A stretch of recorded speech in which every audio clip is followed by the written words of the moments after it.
Do you set financial goals, fitness goals, personal targets? Do you actually track any of these things? Well, this is why you should.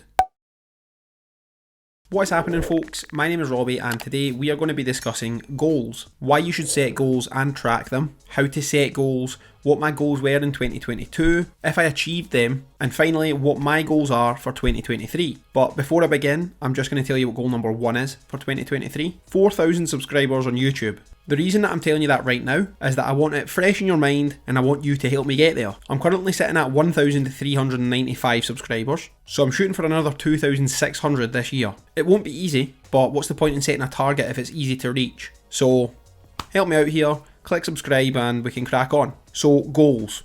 Why should you be setting goals? It's a simple concept really. How are you supposed to know where you're going if you don't have a destination? You wouldn't just get in your car, put it in first gear and start driving and see what happens. You have a destination. Could be work, could be the gym, could be McDonald's, but you know where you're going. You can even put that destination into your sat-nav and it'll tell you the best route to get there. Goals are no different. Go get a piece of paper or open the notes on your phone, and while you're watching this video, get ready to start noting down goals as they come into your mind. You can even wait until later in the video when I tell you my goals and use them as inspiration if you like. Studies have shown that people who write down their goals or can vividly describe them or picture them are between 1.2 and 1.4 times as likely to achieve those goals. If you're anything like me, you take the new year not only as a reason to go balls to the wall for the night, but also as a turning point or a new chapter in your life. Not to get all airy-fairy about new chapters and stuff like that, but once a year's done, it's done. There's nothing you can do about what happened previously. On to the next one. Did you achieve your goals last year?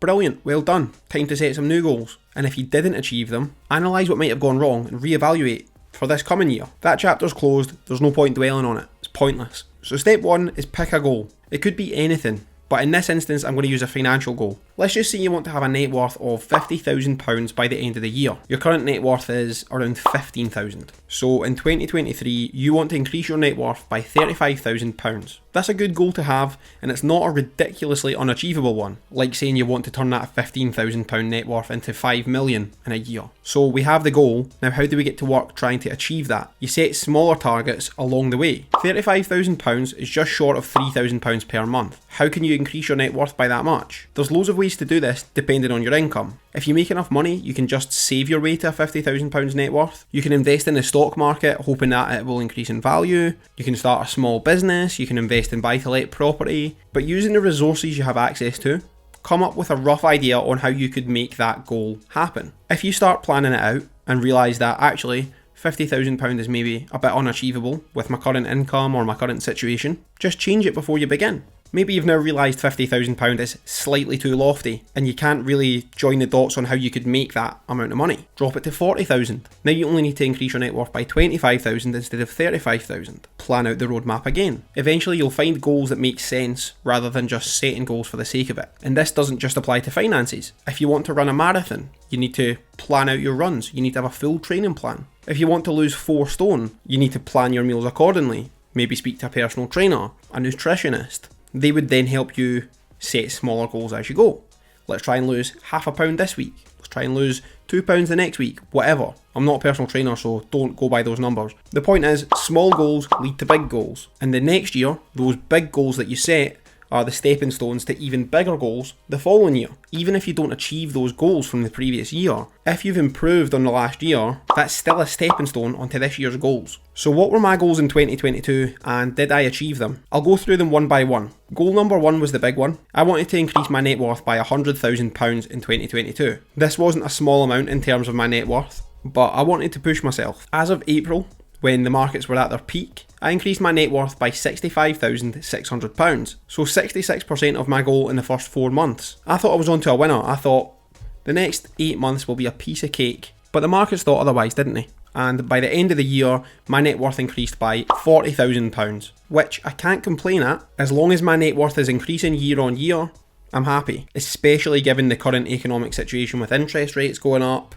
inflation going up, markets going down, everything feels a little bit doom and gloom. I'm still happy with a £40,000 increase, but unfortunately that box remains unticked for the year. Goal number 2 was investment accounts. So my stocks and shares investment accounts, cryptocurrencies, index funds, I wanted all those accounts to total £110,000. Unfortunately, the same as the previous target, I was sort of at the mercy of the markets. In April, this peaked at £101,000, so I only needed to add £9,000 more in 8 months. It seemed simple enough until the market had its way with me again. This currently stands at £76,000, which is actually less than January. So after coming so close to achieving this target, I actually lost money in those accounts over the course of the year.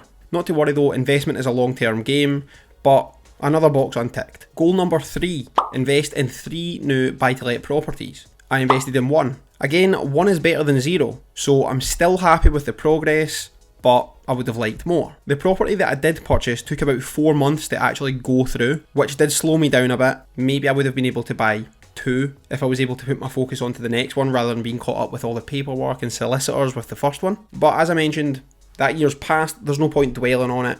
On to the next one. But another box goes unticked. Goal number 4 was read 40 books. When I was halfway through December, I thought I might be able to do this if I really pushed myself.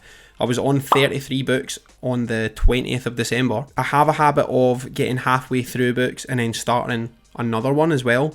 So without any exaggeration, I have about 10 books on my bedside table that are half finished. I was going to chalk that up as a ticked box because I could have completed those ones by New Year, but I didn't. I was too busy, I lost track of time, Christmas, New Year, everything got in the way. So I finished the year on 33 and 10 half books. The next 3 goals are social media based. One was 100,000 followers on TikTok, which was quite a big ask. I think I was on around 17,000 when I set that target, so I wanted to basically 5x my following. I wasn't massively confident in this one.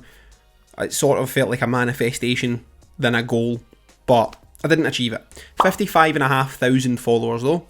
I'll take that. It's not quite 100,000, but I'm still actually surprised that 55,000 people have any care on what I say about anything. So for anyone who follows me on TikTok, thanks. I appreciate it. Goal number 6 was 2,000 subscribers on YouTube, and as I've previously mentioned, I am at 1,395, which I have a quick point to make here.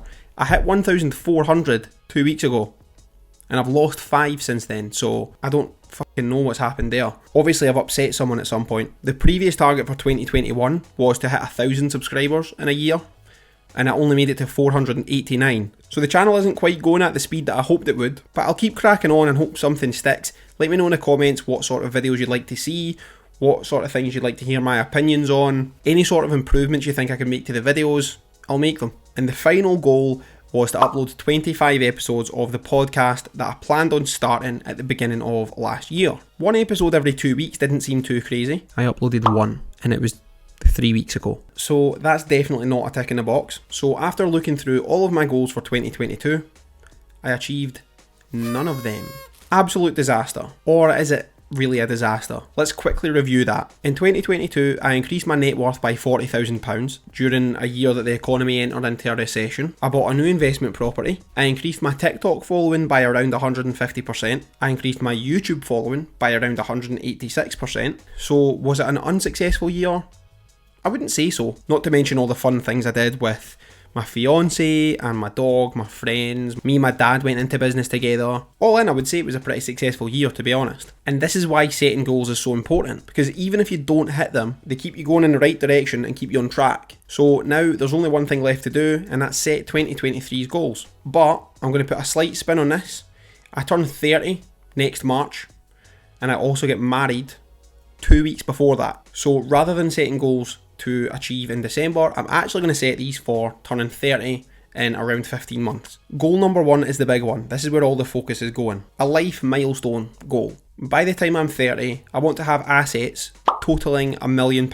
Not a net worth target of £1 million, but assets of £1 million. This will comprise of all cash, investments, property, whiskey, everything. Everything that I own is going to be included in this number. The only difference is I won't be subtracting mortgages and debt because that would be my net worth. And that one's a longer term play to get to £1 million. This one's going to stretch me, but I know it is doable.